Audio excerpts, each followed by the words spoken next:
Buenas noches, hermanos. Les pido por favor que abran sus Biblias en Isaías, capítulo 42.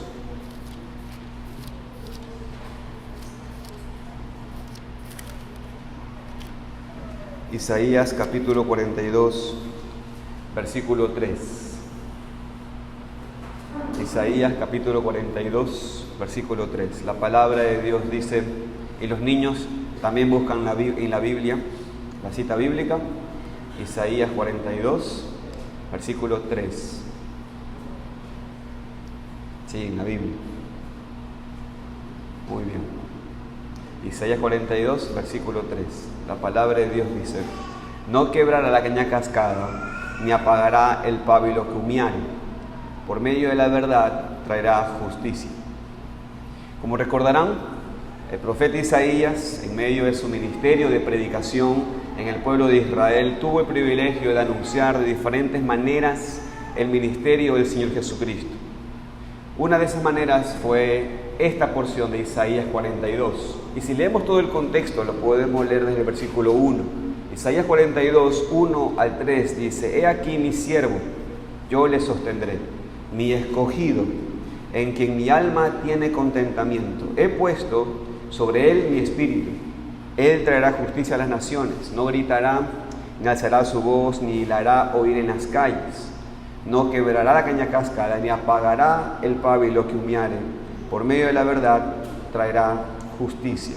Y cuando luego vamos al Nuevo Testamento y vemos toda la revelación de Dios, encontramos que el evangelista Mateo dice que estas palabras son cumplidas en el Señor Jesucristo. Y eso lo leemos en Mateo 12, 15 al 21.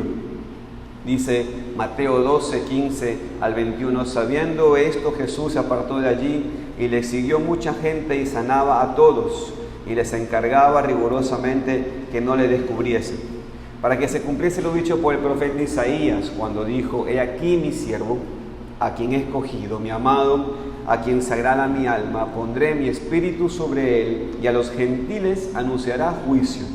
No contenderá, ni voceará, ni nadie oirá en las calles su voz. La caña cascada no quebrará, y el pábilo que humeare no apagará, hasta que saque a victoria el juicio, y en su nombre esperarán los gentiles.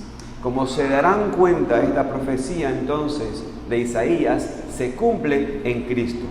Y como hemos estado viendo a lo largo de esta serie, en estos versículos se exhiben dos cosas puntuales. En primer lugar, la vocación de Cristo para desempeñar este oficio. Cristo es el siervo escogido de Dios. Y en segundo lugar, vemos la manera en que Cristo desempeña este oficio. ¿Y la manera cuál es? Él no quebrará la caña cascada, ni apagará el pábilo que humeare. Hoy seguiremos desarrollando el segundo punto. El tema de cómo Él no apagará el pábilo que humeare. En la última predicación de esta serie estuvimos hablando de las características del pábilo que humeaba. Por tanto, desarrollamos una pregunta. La pregunta es, ¿cuáles son las características del pábilo que Cristo no apagará? Y para determinar cuáles son esos pábilos en el cual Cristo no va a apagar, espero que se recuerden, fue hace un mes, pero vimos dos reglas y como 10 aplicaciones, dos reglas puntuales.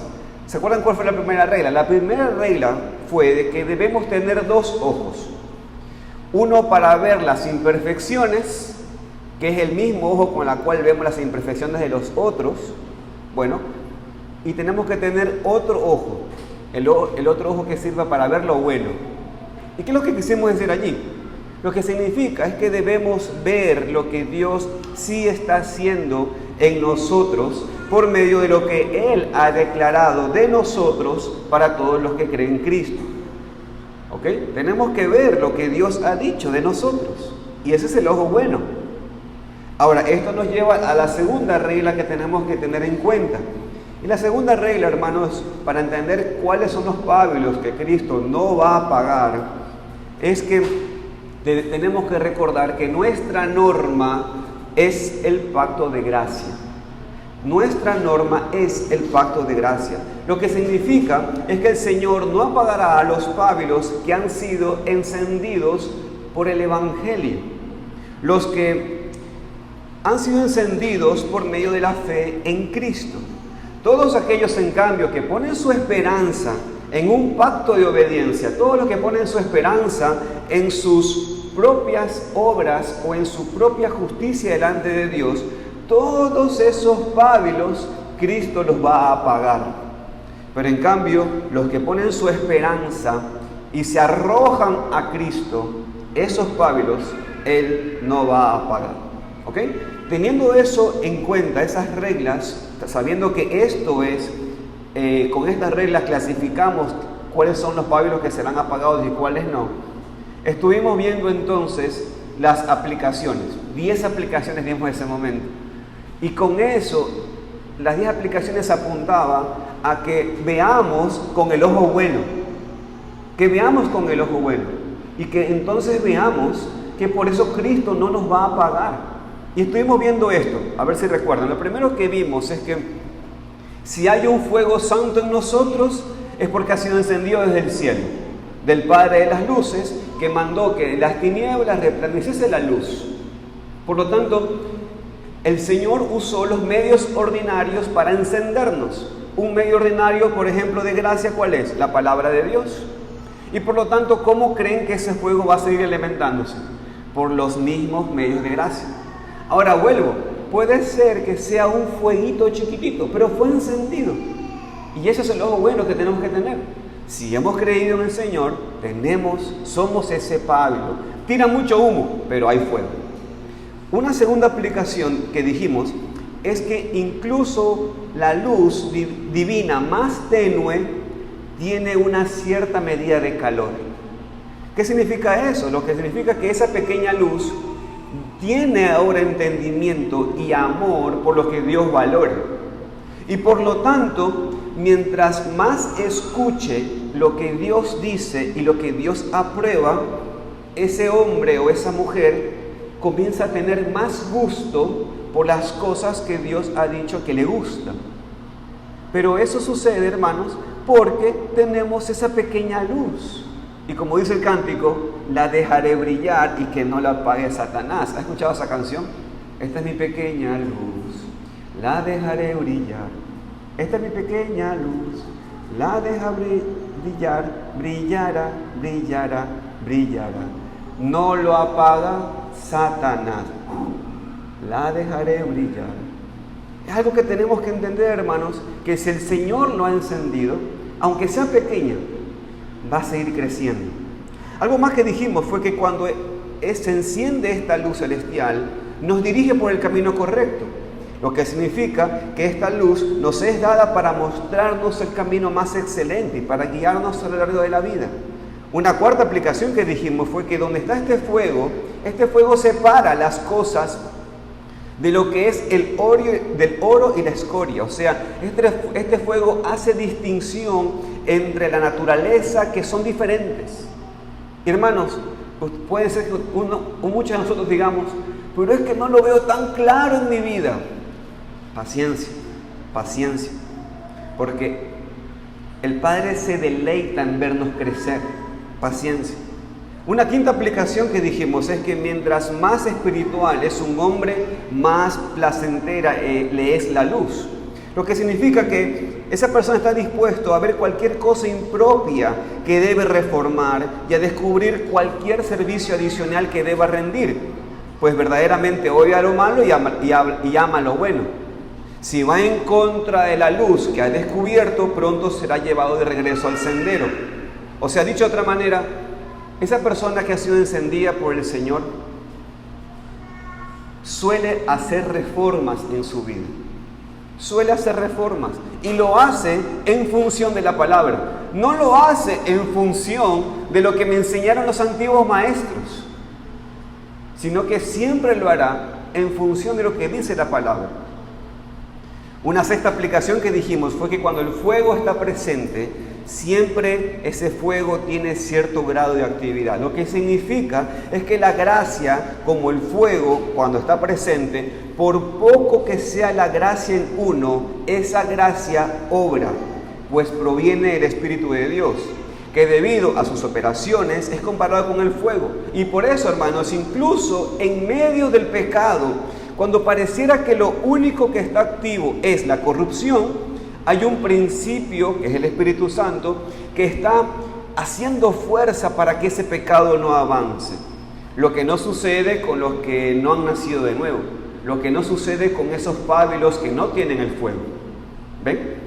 En cambio, es el pecado en ellos avanza y avanza y avanza y avanza. La séptima aplicación que dijimos es que el fuego vuelve a los metales flexibles y maleables, pues lo que significa es que la gracia, cuando es otorgada, flexibiliza el corazón y lo dispone a recibir cualquier impresión buena. En cambio, los espíritus obstinados demuestran que no quieren cambiar. La octava aplicación que dijimos es que el fuego incendia todo lo que puede incendiar. ¿Qué estamos hablando aquí? Pues de la misma manera, hermanos, la persona que tiene gracia, esa gracia de Dios, esa gracia se esfuerza por producir impresión favorable en los demás. Lo que significa es que esa persona, por como tiene la gracia, suele incendiar a otros.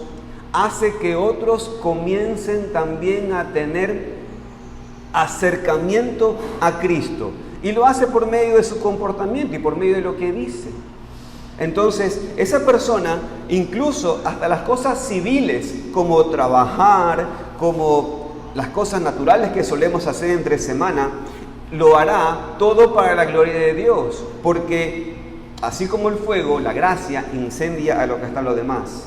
La novena aplicación que dijimos, hermanos, es que las chispas vuelven hacia arriba por naturaleza. Lo que quisimos decir con esto es que de la misma manera el Espíritu de la gracia lleva al alma al cielo y nos presenta fines santos y celestiales, querido hermano. Fue encendido desde el cielo y también nos lleva de regreso al cielo, porque una parte del fuego sigue al resto del fuego. Y la última aplicación que dimos, hermanos, fue que el fuego, si tiene combustible para alimentarse, se agranda y asciende cada vez más alto. Y mientras más alto sube, más pura es la llama.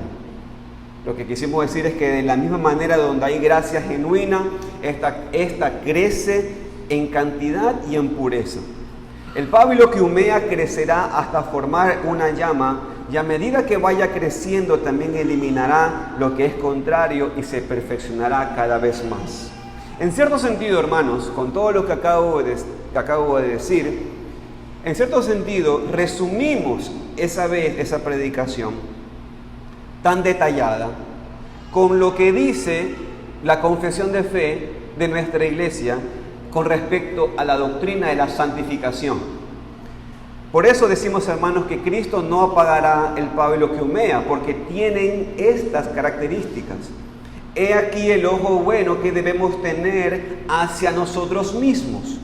Por eso es lo que Dios dijo que hará en nosotros, los que humeamos, porque la vida de Dios está en nosotros, pero no los deja así como en el comienzo, hermanos. El Señor nos pone una chispa, pero no nos deja como chispa, porque la vida de Dios, hermanos, está en nosotros. Él nos santifica.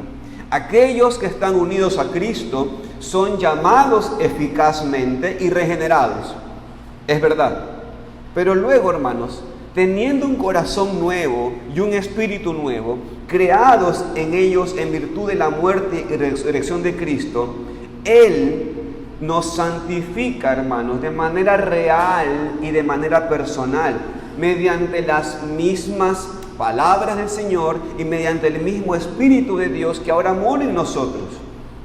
El dominio del pecado es destruido y las diversas concupiscencias del mismo cada vez más se van debilitando y mortificando más y más. Y por otro lado, se va vivificando y fortaleciendo más y más las virtudes salvadoras del Señor en nosotros. ¿Se entiende? ¿Para qué? Para la práctica de la verdadera santidad, sin la cual nadie verá al Señor, hermanos. Si la Escritura dice que sin santidad nadie verá al Señor, ¿cómo entonces Cristo hará con nosotros que estamos aquí en esta tierra llena de pecado? ¿Cómo va a ser entonces el Señor? Pues Cristo, por medio de su Santo Espíritu, Él nos santifica para que entonces lleguemos en el momento que el Señor nos llama, lleguemos listos para ver al Señor. ¿Ven, hermanos? Ese es el ojo bueno que debemos tener. Ese es el ojo bueno. El ojo malo que solemos tener es crítico. Y el ojo malo que solemos tener, por eso nos aleja de querer ser parte de la mesa del Señor. Pero el ojo bueno, el ojo de la fe, con el cual debemos poner nuestros ojos en Cristo y ver su obra, es el que nos acerca, por ejemplo, a disfrutar de la mesa del Señor, hermanos. ¿Ven? Amén. Entonces, al meditar en estas reglas y aplicaciones, las almas de los más débiles pueden recibir mucho consuelo. Ahora bien, para que ese consuelo sea aún más abundante, es este sermón, lo que vamos a ver ahora. Permítame entonces añadir unas palabras que nos ayudarán a todos nosotros a sortear algunas objeciones comunes y pensamientos secretos contra nosotros mismos, que cuando entra el corazón muchas veces nos mantienen abatidos. Así que por eso es que el título de este sermón se llama Ayuda para el débil. Ayuda para el débil. Y bosquejaremos este sermón así, con estos dos puntos. En primer lugar, tentaciones que obstaculizan el consuelo. Y en segundo lugar, la debilidad no debe impedirnos cumplir el deber. ¿Ok?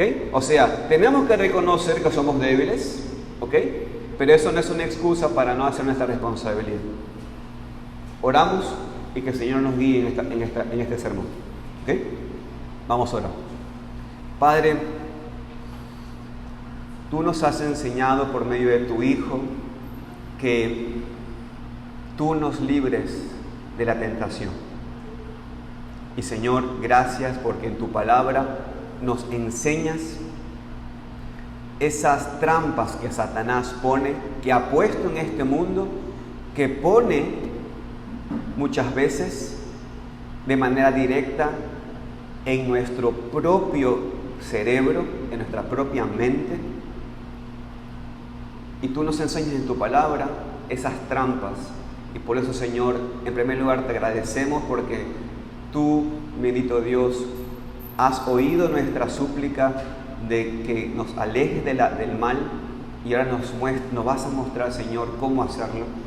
Y en segundo lugar, Padre, agradecerte, Padre Santo, por tu sabiduría en la cual la desarrollas para que nosotros, tus hijos, podamos, Señor, tomarla y luchar. Señor, guíanos a cada uno de nosotros y permítenos, Señor, reconociendo que somos débiles, Señor, ayúdanos a tomar esta ayuda que tú nos das. En Cristo te lo pedimos. Amén. En primer lugar, entonces, hermanos, tentaciones que obstaculizan el consuelo. Algunos piensan, en primer lugar, que no tienen fe porque no tienen plena seguridad. El hermano Juan hace un tiempo atrás estuvo hablando de la seguridad de salvación en la confesión de fe. Y nos estuvo explicando, bien explicado en las palabras de Dios, que una persona que no tenga seguridad de salvación no significa que no sea salvo. Lo que significa entonces es que una persona puede ser salva y estar muy inseguro, pero no de Dios, está inseguro de sí mismo. Y eso pasa. Entonces algunos piensan que no tienen fe porque no tienen plena seguridad. Pero sabemos, hermanos, que incluso el mejor fuego tiene algo de humo. Las mejores obras siempre tendrán olor a humo. Por ejemplo, usted que ha cocinado, y si no le cuento, cuando usted toma, por ejemplo, una tabla de picar, y usted agarra ajo ahí, lo pica, ¿no es cierto? Y una tabla de madera, ¿cierto? La vieja usanza, las que yo he usado. Y luego usted toma otro alimento. Ese alimento suele quedarse con un dejo del ajo. Por ejemplo, si usted agarra un mortero y usted en ese mortero le pone ajo, ese mortero comienza a impregnarse de ese ajo. De la misma manera, hermanos, asimismo, de la misma manera, todas nuestras obras siempre tendrán un olor del viejo hombre. Siempre. ¿Saben por qué? Porque tienen nuestras huellas dactilares. Somos pecadores. Somos nacidos de Adán y Eva. Así que eso siempre va a estar. Siempre va a estar la rúbrica suya y mía de que somos pecadores. ¿Ok? Así que este consuelo, hermanos, tenemos que tener. El que no tengamos seguridad no significa que no tengamos la fe. Que su seguridad sea lo que hizo Cristo en la cruz. No lo que usted muchas veces ve con su ojo malo de usted mismo. ¿Ok? No lo lleve al punto de usted mismo autoeliminarse. Deje que ese juicio lo haga Dios. O mejor dicho, no llegue a ese juicio. Más bien, arrepiéntase, ponga fe en el Señor y continúe en la obra de Cristo y en lo que Él hizo. ¿Ok? En segundo lugar, segunda tentación que obstaculiza el consuelo es que respecto a la debilidad corporal, algunos piensan que no tienen gracia porque su desempeño y su espíritu, o sea, el alma es ese centro de las operaciones. Muchas veces cuando vemos que somos flojos, débiles, como que nos da desgano, ¿no es cierto? Es como que entonces decimos que algo no está bien en nosotros. Hablo en la parte corporal. Pero ellos no consideran que Dios tome en cuenta los gemidos ocultos de aquellos que carecen de la habilidad de expresarlo correctamente. Hay algunos dicen, es que yo oro muy mal porque hablo muy mal. Eso no significa, hermanos, que usted no tenga la fe. Igual, el Señor escucha los gemidos indecibles. Mire por favor lo que dice Romanos capítulo 8, versículos 26 y 27. La Escritura dice en Romanos 8, 26 y 27, y de igual manera el Espíritu nos ayuda en nuestra debilidad, pues qué hemos de pedir como conviene no lo sabemos, pero el Espíritu mismo intercede por nosotros con gemidos indecibles. Mas el que escudriña los corazones sabe cuál es la intención del Espíritu, porque conforme a la voluntad de Dios intercede por los santos. ¿Ve, hermano? Muchas veces no sabemos expresar, nuestro cuerpo no nos ayuda, pero Dios ve el Espíritu, hermanos, ve el gemido del Espíritu, no las expresiones claras o bien hechas por nosotros. Aquel que bendice a quien Él considera pobre también intercede con misericordia a los débiles como nosotros. En tercer lugar, tercera tentación que obstaculiza el consuelo, es que algunos hermanos son atormentados en la imaginación, con imágenes horribles y con pensamientos viles e indignos sobre Dios, sobre Cristo y sobre la palabra. A veces pasa eso, lo cual como moscas molestas inquietan e importunan la paz. ¿Será que soy creyente? ¿Pero por qué estoy pensando así de la Biblia? ¿Será que soy creyente? ¿Por qué estoy pensando así de Dios? ¿Será que soy creyente? ¿Por qué estoy pensando así de Cristo? Estos pensamientos, hermanos, son introducidos como un fuego arrasador por Satanás. Lo que se puede discernir, hermanos, porque así es como Él opera, así es su fuerza, así es su extrañeza, su violencia. Y los horribles, incluso abruptas entradas que tiene. El alma piadosa no es más culpable por ellos que lo era Benjamín cuando le pusieron la copa. ¿Se acuerdan en Génesis cuando le pusieron la copa a Benjamín? Bueno, no son más culpables que Benjamín en esos sentidos, porque es Satanás el que pone esos pensamientos. Además de otras ayudas recomendadas por escritores piadosos, en la cual, mis queridos hermanos, recomiendo que podamos leer y disfrutar de cómo tenemos que desviar esos pensamientos, podemos añadirle, hermano. Y escúcheme, ¿sabe lo que usted y yo tenemos que hacer cuando esos pensamientos vienen? Pablo dijo, hay que llevar todo pensamiento cautivo a Cristo. Hay que llevar ese pensamiento a Cristo. Llevar cautivo algo es como cuando viene un país conquistador, toma una persona y lo lleva amarrado a otro país, lo está llevando cautivo. Lo mismo sucede con un pensamiento que no viene de Dios, que nos hace imaginar mal las cosas de Dios. Tenemos que tomar ese pensamiento y tenemos que ir a Cristo y contarle eso a Cristo. Tenemos que contarle con respecto a ese pensamiento a Cristo, refugiarnos bajo sus alas protectoras, deseando que Él, hermanos, lidie contra nuestro enemigo, que también es enemigo de Él. ¿Será posible que todo pecado y blasfemia sea perdonado a los hombres y no estos pensamientos blasfemos que el diablo tiene como autor y que nos pone en la mente? Hermanos, Cristo mismo fue perturbado de esta forma. Cristo también fue perturbado por Satanás así. Y si es así, ¿acaso no ayudará a todas las pobres almas que se encuentran en esta condición? Claro que sí. Claro que el Señor nos va a ayudar, hermanos.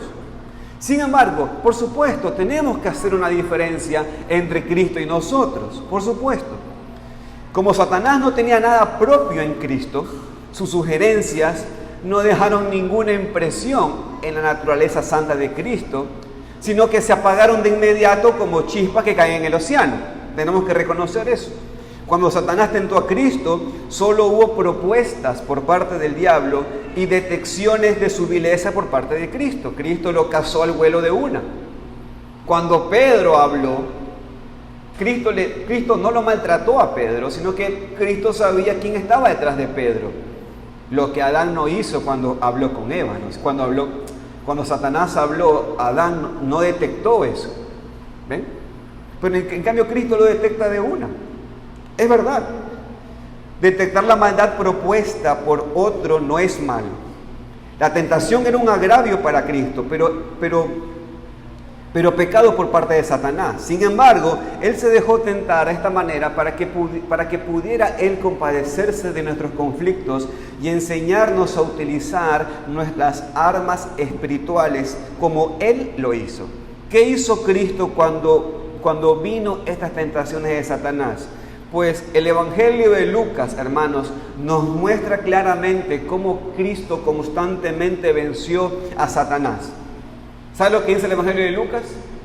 Que Cristo estaba lleno del Espíritu Santo.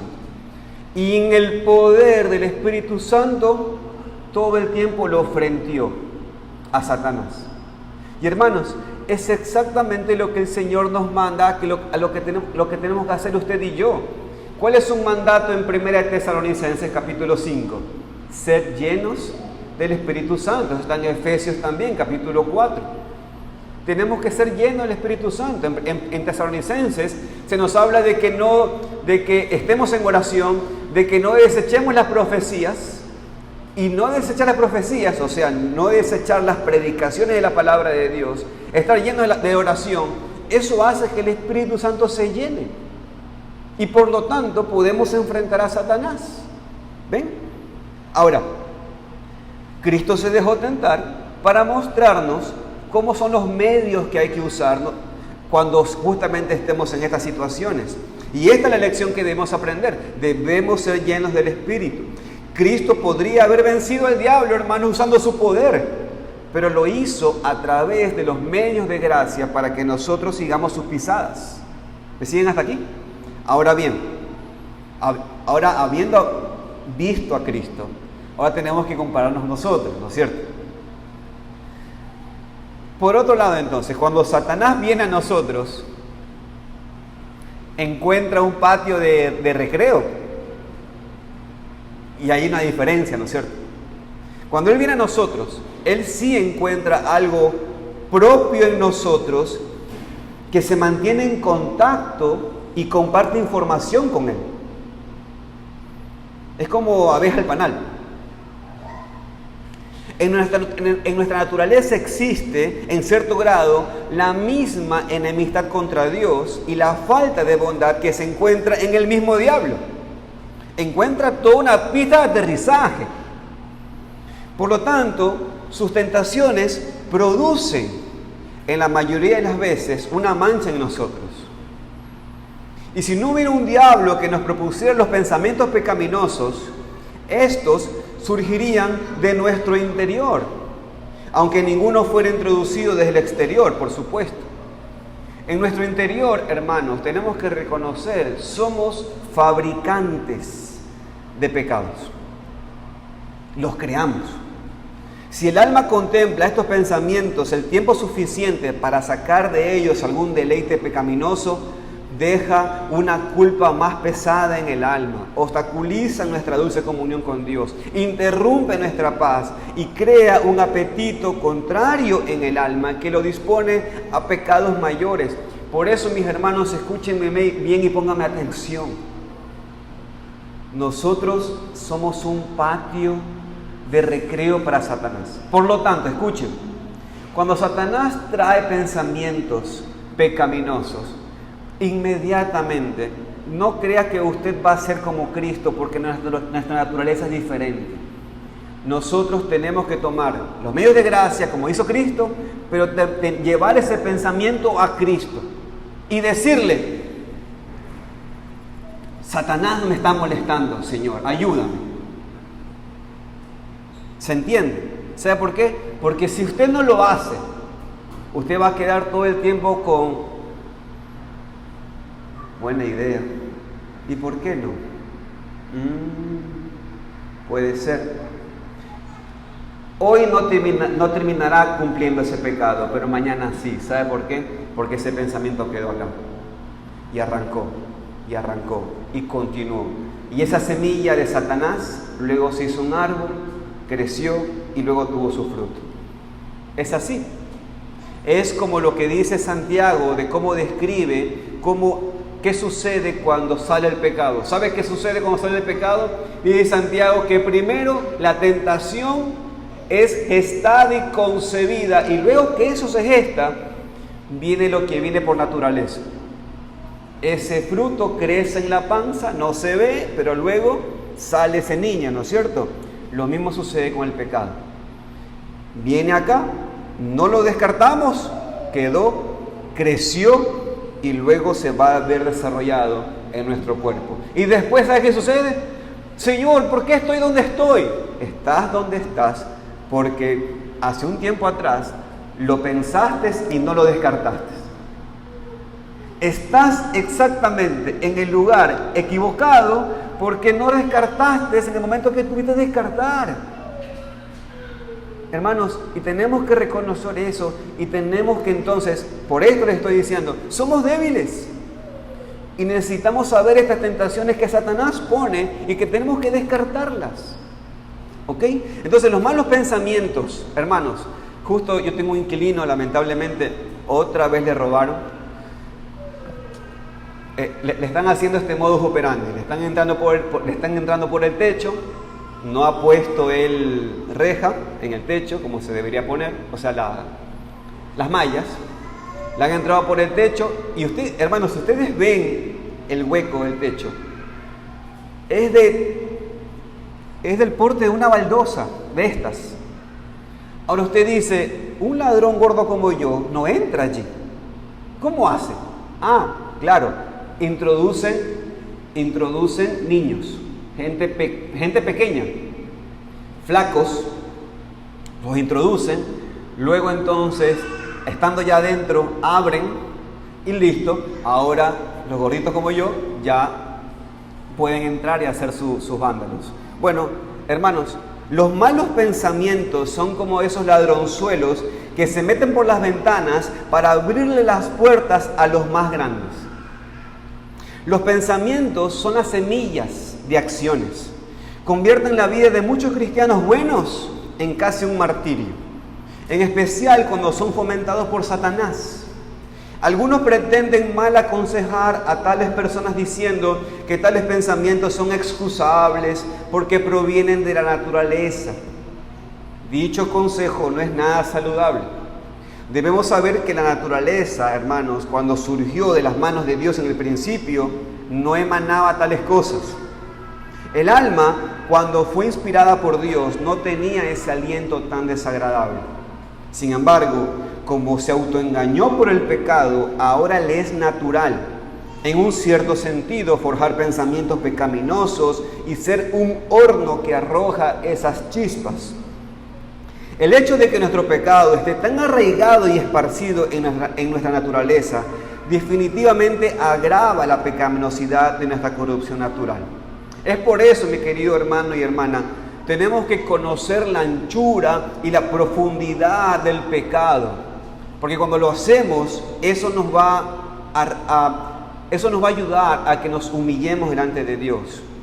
Pero el hecho de que nuestra naturaleza tristemente tienda a malos pensamientos debido a que no ha sido completamente renovada, nos brinda el consuelo de que no estamos solos en esto.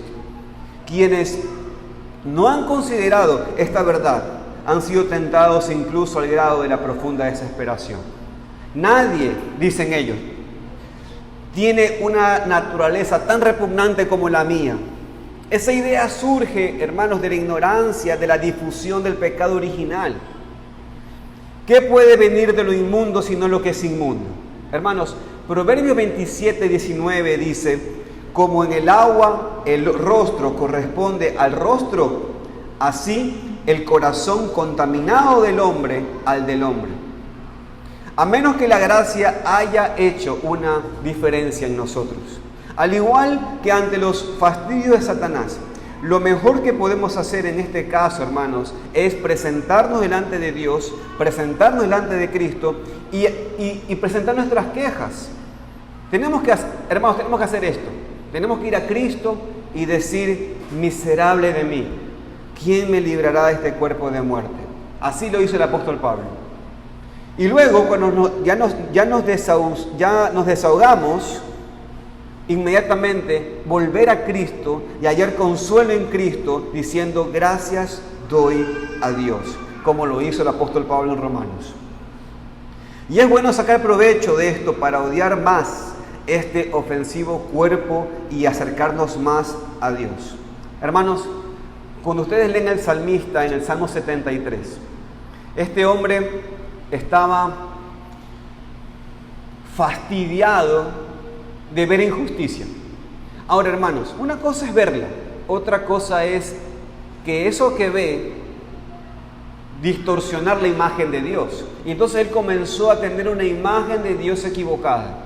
Y por ende comenzó a estar refunfuñando, estaba enojado, veía todo mal.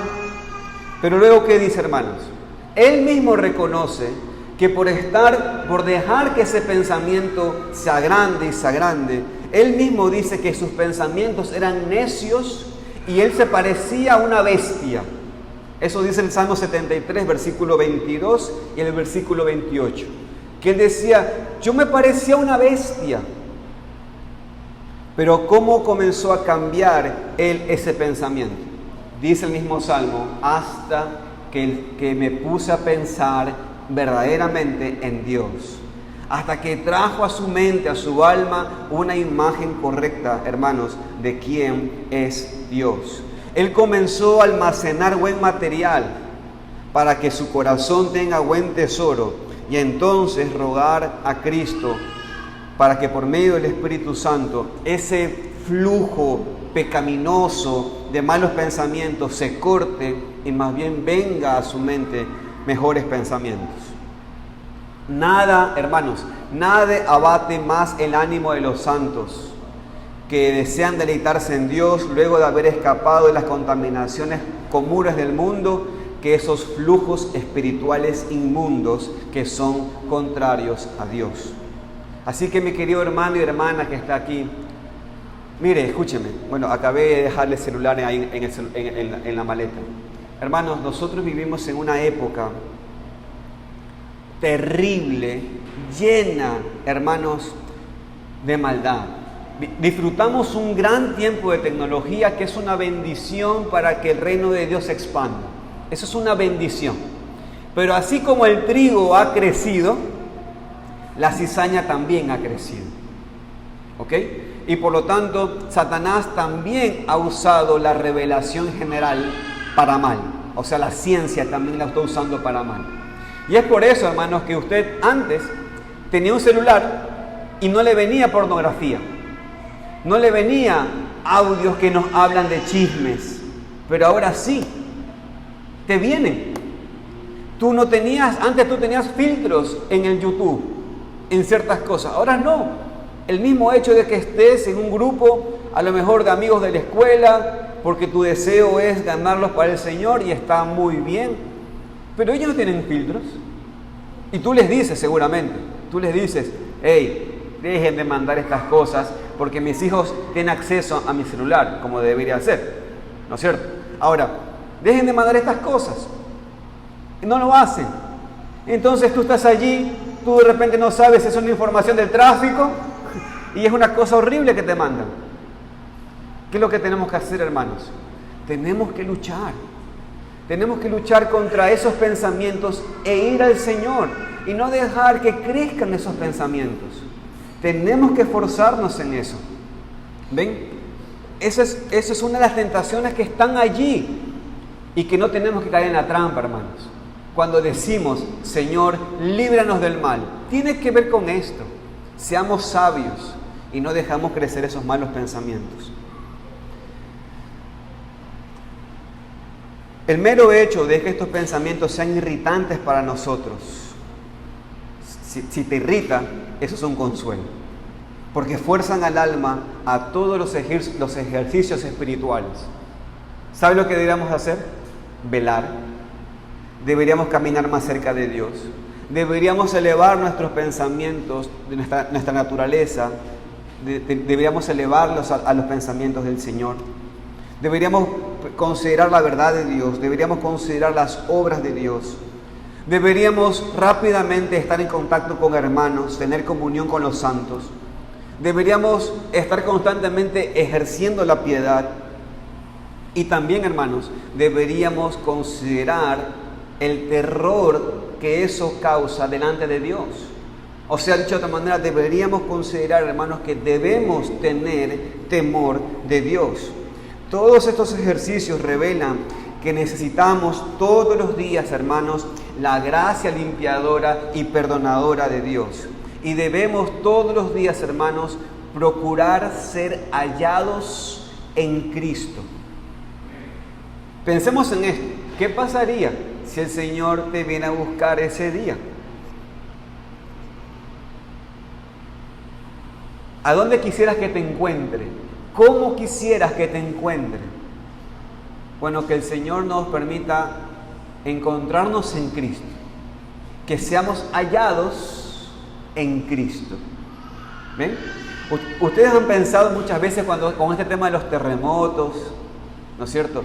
Y decimos, bueno, si pasa un terremoto y tengo que estar debajo de escombros, ¿en dónde te gustaría ser encontrado? O sea, ¿dónde te gustaría estar para que puedas ser encontrado? Seguramente usted ha pensado en muchos lugares donde usted dice, me gustaría estar en tal lugar porque entonces puedo tener cierto refugio, ¿no es cierto? Bueno, ese mismo pensamiento pensemos en el día del juicio cuando venga el Señor. ¿Dónde quisiera usted estar encontrado? Que seamos encontrados en Cristo. Que seamos encontrados en Cristo. Ese es el punto aquí. Nuestro mayor consuelo, hermanos, consiste en que nuestro bendito Salvador, quien mandó al diablo que se apartara de él después de permitir algunas insolencias por un tiempo, él mismo, él dirá al diablo que se aparte de nosotros. Así que podemos, hermanos, podemos y debemos ir al Señor y pedirle que nos ayude contra todos esos pensamientos. Se quitará el diablo ante la primera palabra de Cristo.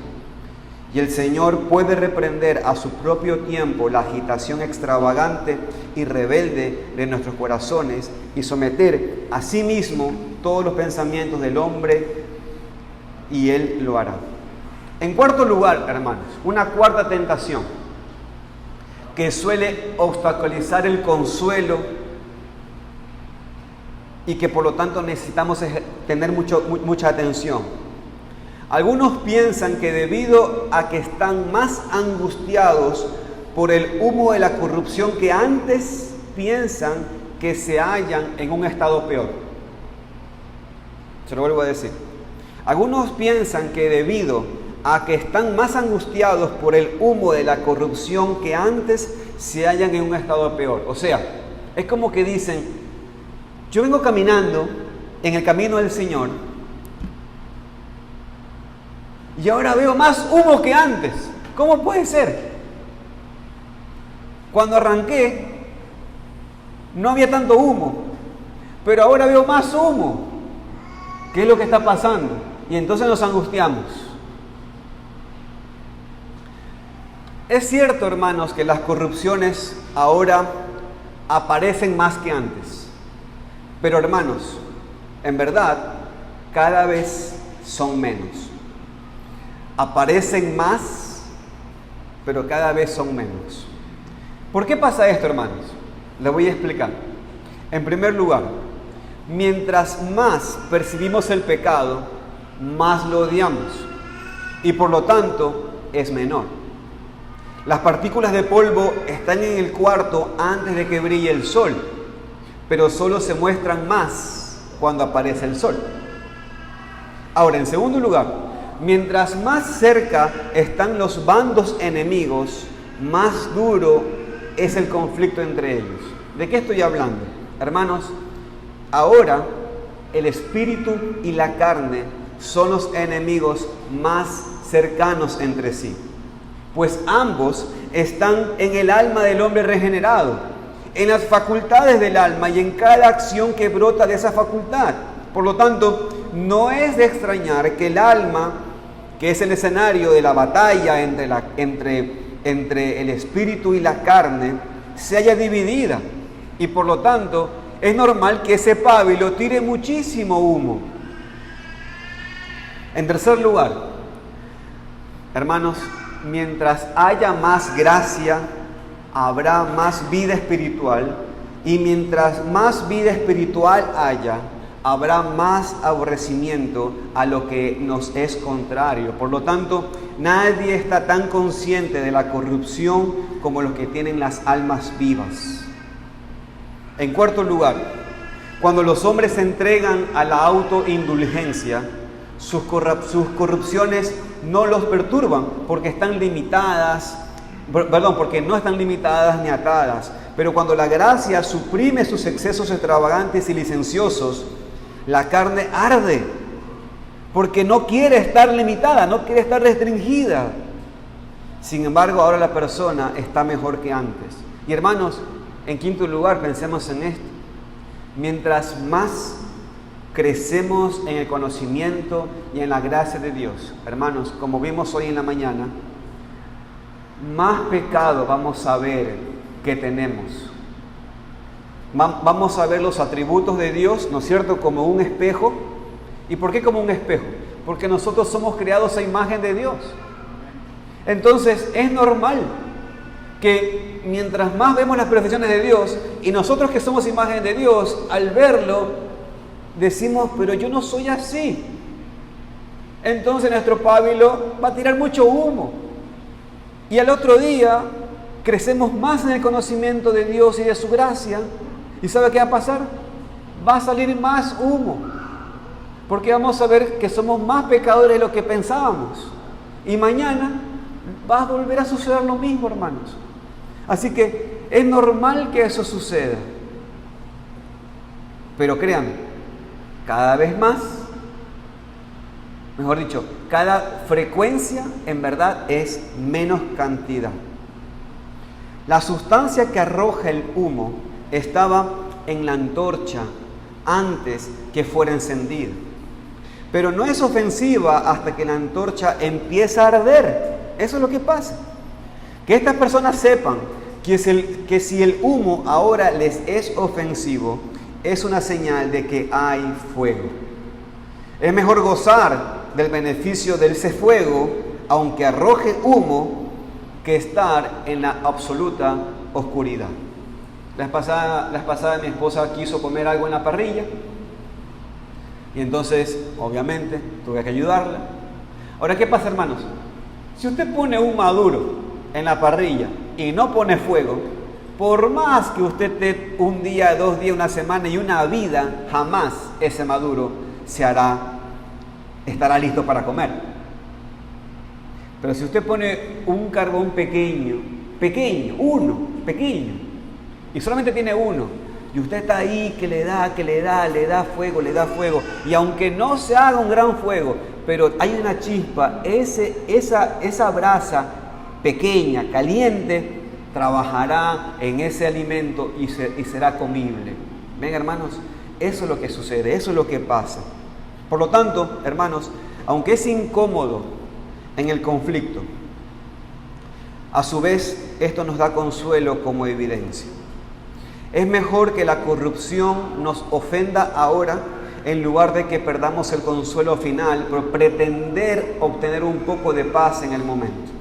Por lo tanto, que todos aquellos que están en conflicto con sus corrupciones miren este texto como fuente de consuelo. ¿Cuál? Cristo no apagará el pábilo que humea. ¿Ok? Y por último, hermanos, y como aplicación, el segundo punto. La debilidad no debe impedirnos cumplir el deber. Hermanos, les quiero recordar el título de este sermón. Ayuda para el débil. Somos débiles y hemos estado descubriendo tentaciones que debemos evitar. Pero tenemos que ser conscientes que aun cuando seamos débiles, tenemos deberes que cumplir. El hecho, mi querido hermano y hermana, de que Cristo no apaga el pábilo que humea, sino que lo atiza, o sea, atizar es tomar la mecha y limpiarla, ¿ok? Hasta para que arda más en llama, deberíamos animarnos a cumplir el deber. Algunos son reacios a hacer bien porque sienten que sus corazones se rebelan y los deberes les salen mal, pero no debemos evitar hacerlo. Nos sale mal dibujar. Somos malísimos dibujando, Samuelito, pero tenemos que hacerlo. Es responsabilidad. Y es así, hermanos. Hay muchas cosas que nos salen mal en nuestra adoración a Dios. A mí me gustaría predicar como Iván, como Esprul. No me gusta acurrucarlos. Pero hay que hacerlo, hermanos. Hay que predicar la palabra. Hay muchas cosas que no nos salen bien en la adoración a Dios. Somos fallutos. Pero tenemos que hacerlo. Cantamos bien, no cantamos bien, pero tenemos que hacerlo, hermanos. Tenemos que cantar.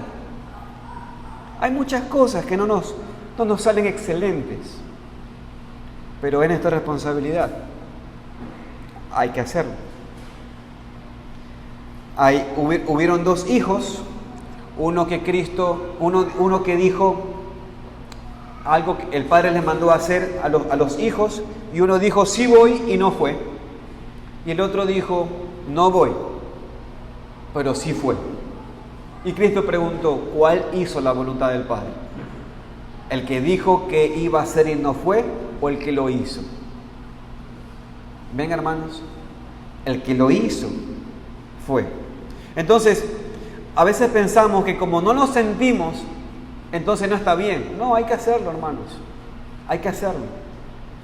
Cristo se enfoca más en el bien que pretende fomentar que en el mal que quiere eliminar. Aunque el comer puede incrementar la enfermedad en cierto sentido, un hombre enfermo debe comer, pues de esta manera podrá ser fortalecido para luchar contra ella. De la misma manera, aunque el pecado manche todo lo que hagamos, no dejemos de realizar nuestro deber, ya que tenemos un Señor muy bondadoso, quien se mostrará más a nuestro favor mientras más conflictos enfrentemos. Cristo ama el saborear los buenos frutos que provienen de nosotros, aunque siempre tenga algo de sabor de nuestra antigua naturaleza. Así que, hermanos, pero si Señor, yo soy malo orando, tú sabes, no importa, ore. No importa, ore. Un cristiano se queja de no poder orar. Oh, estoy atormentado por muchos pensamientos distractores y ahora más que nunca, por lo tanto, no voy a orar. Pero ¿ha puesto Dios en tu corazón el deseo de orar? ¿Lo ha puesto? Sí. Entonces hazlo. Porque es Dios quien pone el querer como el hacer por su buena voluntad. Dios ha puesto ese deseo en ti. Así que hazlo. El Espíritu, hermanos, una vez más, nos ayuda en nuestras debilidades. Pues ¿qué hemos de pedir como conviene? No lo sabemos. Ni tampoco hacer nada más como conviene. Pero el Espíritu mismo intercede por nosotros con gemidos indecibles, porque no están ocultos a Dios. Hermanos, Salmo 38:9 dice: mi suspiro no te es oculto. Hermanos, Dios puede captar el sentido de una oración confusa. Esos deseos gimen más fuerte en sus oídos que tus pecados o que tus debilidades. A veces el cristiano tiene pensamientos tan confusos que no pueden decir nada. No sé si a usted le pasó eso cuando ora. De repente está tan confundido que va a ponerse a orar y dice cualquiera cuando está orando. No sé si a usted le pasa, a mí me pasa muchísimo. Al igual que un niño cuando clama, oh Padre, y luego no sabe cómo continuar la oración. Bueno, a veces nos pasa, ¿no? O como Moisés ante el Mar Rojo. Estas agitaciones del Espíritu, hermanos, aunque nos parezcan raros, el Señor lo mira con misericordia, el Señor lo mira con gracia, y Él no tiene ningún problema, hermanos, ningún problema de saber lo que queremos decir en ese suspiro que nosotros a veces, en ese suspiro decimos muchas cosas, y el Señor lo sabe lo que estamos diciendo. Oh, pero es posible, piensa el corazón desconfiado, que un Dios tan santo acepte una oración así. Y a eso respondemos, claro que sí, hermano. Él aceptará lo que proviene de Él y perdonará lo que proviene de nosotros. Hermanos, ¿han leído Jonás? Jonás en el capítulo 2, verso 1 dice que Jonás oró en el vientre del pez. ¿Usted entiende ese pasaje? El peor lugar. Es más o menos así, hermanos. Es como cuando usted y yo cometemos un pecado y estando en la provincia apartada, digamos, no, pero este es el peor lugar para orar. Estoy en la provincia apartada. Es el peor lugar para orar. Porque si el Señor me encuentra que estoy orando aquí, el Señor me va a decir, ¿y por qué estás orando desde allí? El pasaje de Jonás eso nos muestra, hermanos. ¿Sabe qué nos muestra? Dos cosas. La bajeza del hombre. Él estaba orando en el vientre del pez. La gran pregunta es, ¿y por qué estás allí, Jonás? ¿Por qué estaba allí Jonás? Por su pecado. Pero ¿qué dice el texto? Que Jonás oró, ¿y sabe qué pasó? Pidió perdón, ¿y sabe qué pasó? El pez lo vomitó. ¿Sabe qué significa? Que Dios escuchó su oración.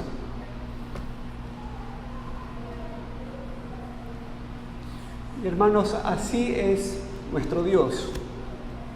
Él nos escucha incluso cuando estamos en la provincia apartada. Él nos escucha y nos libra, hermanos. Y allí, Él no tiene un problema de hacer vomitar un pez que nunca más existió para sacarnos de allí. Él escucha, hermanos. Él oye. Por eso, no dejemos que las debilidades nos desanimen. Hermanos, y Santiago, el escritor de la carta, Santiago, nos pone un gran ejemplo. Y con ellos Él quita la objeción de que Dios sí nos oirá cuando estemos cargados de debilidades. Él pone un gran ejemplo, hermanos. Acompáñenme allí, acompáñenme a Santiago capítulo 5. Miren lo que es Santiago capítulo 5, versículo 17.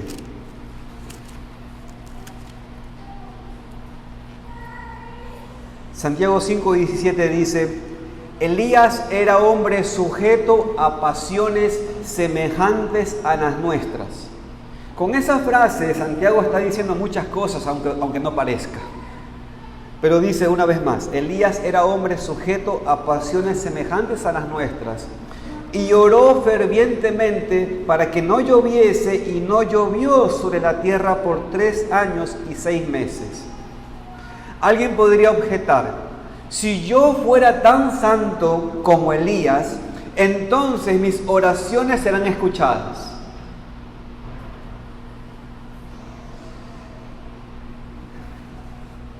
Pero hermanos, la Biblia nos dice que Elías era un hombre con nuestras mismas pasiones. Lo que significa es que Elías era tan pecador como usted y yo.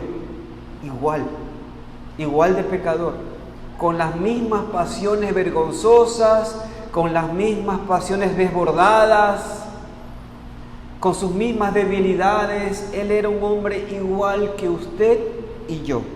¿Y sabe qué pasó? ¿Pensamos que Dios no lo oyó por sus pecados o sí lo oyó? Desde luego, hermanos, que los pecados de Elías no impidieron de que Dios oiga la oración de Elías. Hermanos, tenemos estas promesas. Salmo 50:15 dice: invócame en el día de la angustia y te libraré. Mateo 7:7 dice: pedid y se os dará. Y así como estas promesas, hermanos, hay muchas semejantes a estas.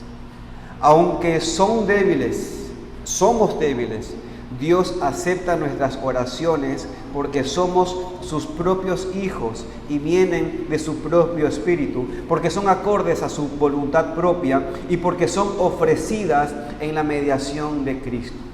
Él las toma, Él las mezcla con su propio incienso, como dice Apocalipsis 8:3. Otro ángel vino entonces y se paró ante el altar con un incensario de oro, y se le dio mucho incienso para añadirlo a las oraciones de todos los santos sobre el altar de oro que estaba delante del trono. Nunca, hermanos, hay un suspiro santo ni una sola lágrima que vertamos que se pierda para Dios. Y así como todas las gracias aumentan con el ejercicio, lo mismo ocurre con la gracia, hermanos, de la oración. A través de la oración aprendemos a orar. De la misma manera debemos cuidar del espíritu del desaliento en todos los otros deberes santos que tenemos, pues tenemos a un Salvador muy clemente.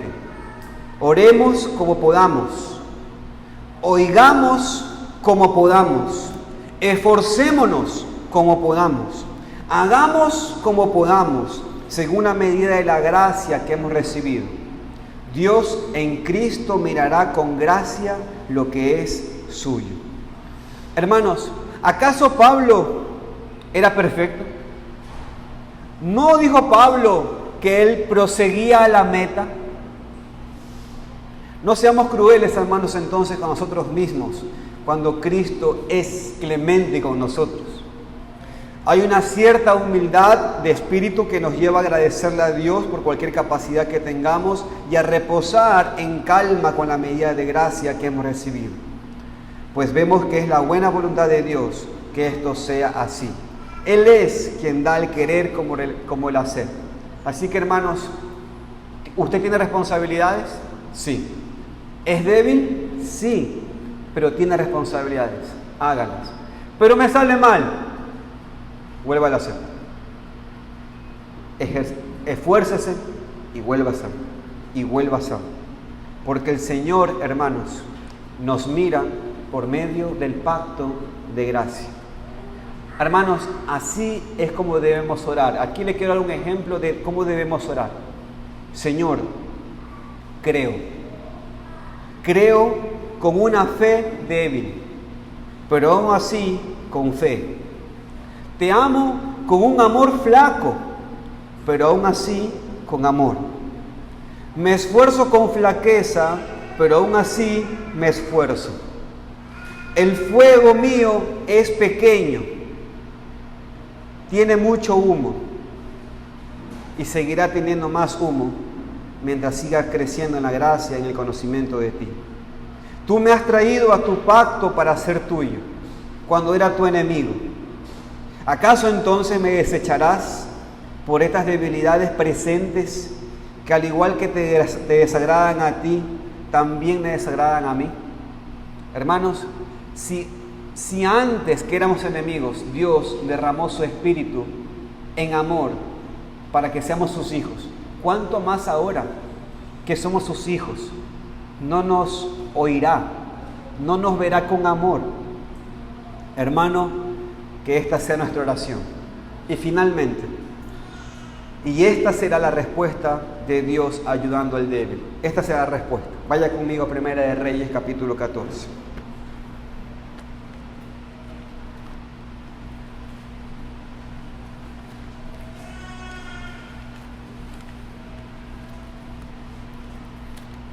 Primera de Reyes, capítulo 14. Esta será la respuesta de Dios.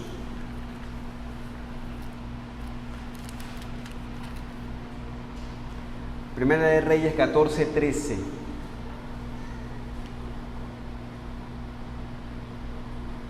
Dice el texto: y todo Israel lo endechará y le enterrarán, porque los de Jeroboam, solo él será sepultado, o sea, este hijo de Jeroboam, por cuanto se ha hallado en él alguna cosa buena delante de Jehová, Dios de Israel, en la casa de Jeroboam.